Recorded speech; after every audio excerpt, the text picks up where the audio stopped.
took my girlfriend in when she didn't have anything, and she paid me back by cheating on the eve of our wedding.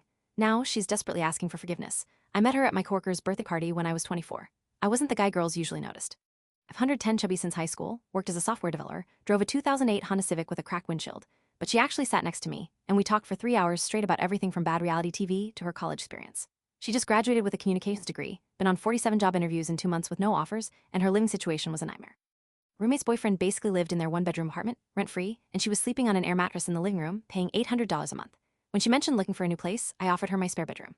My apartment was 2 bedrooms, rent was $1,400 total, and I was making $78,000 a year at my tech job. I told her no rent, just help with groceries when she could. Moved in 3 weeks later with 2 suitcases and a box of books. The first month was great. She cooked dinner, we'd watch movies, and I genuinely enjoyed having someone around. Month 2, she still hadn't found work but started doing all the cleaning. Month 3, I noticed she'd stopped looking as hard. Month 6, we started dating. It felt natural. We were already living together, knew each other's habits, and I developed real feelings for her. Mom came over for dinner one night and pulled me aside in the kitchen afterward. She's been here 8 months with no job, she whispered. You sure she's not just using you? I defended my girlfriend immediately. She's trying, Mom. The job market is terrible right now, but I'd be lying if I said the thought never crossed my mind. Still, I made decent money. My bills were covered whether she contributed or not. Having her there made my apartment feel like a home instead of just a place I slept. By the time I was 26, we'd been together for a year and a half. She was working part-time at a coffee shop, making $400 every 2 weeks, which she'd spend on her phone bill and clothes. I paid for everything else: rent, utilities, groceries, car insurance, dates, her student loan payments when she couldn't cover them. I didn't mind. I loved her. Saved up $4,000 and bought a white gold engagement ring with a small diamond. Not huge, but it was what I could afford. I proposed on a Saturday morning in our living room. Nothing fancy, just us. She cried and said yes. We set the wedding date for 6 months out. A small ceremony, 40 people, $8,000 budget.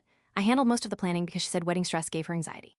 Weeks before the wedding, she mentioned she'd been networking with someone who might have a marketing position opening up. She'd leave for coffee meetings twice a week, always dressed nice, always gone for 3 hours. I was proud of her for finally taking her career seriously. The Tuesday before our Saturday wedding, I had to leave work early with a migraine. I texted her I was coming home but got no response. I walked into our apartment at 2:30 p.m. and heard laughing coming from our bedroom. Not TV laughing, real voices. I opened the door holding my work bag, and there was my girlfriend in our bed with some guy I'd never seen before. They both froze. I just stood there. Started crying immediately, scrambling for the sheets. It's not what it looks like, she said. The guy grabbed his clothes and tried to leave. I stepped aside and let him pass without saying a word. When we were alone, she fell apart. She said they'd met at the coffee shop 4 months ago, and yes, the networking meetings were with him. She said she panicked about the wedding, about being tied down, about never experiencing anything else. Said she loved me, but needed to know if there was something better out there. I walked to the kitchen, ordered Thai food on my phone, and when it arrived 30 minutes later, I ate both meals at the table while she cried in the bedroom. Then I packed 3 garbage bags with her stuff, put them by the door, and told her to leave. She's been texting every day for 3 weeks. Yesterday, she showed up at my door crying. Said the guy dumped her.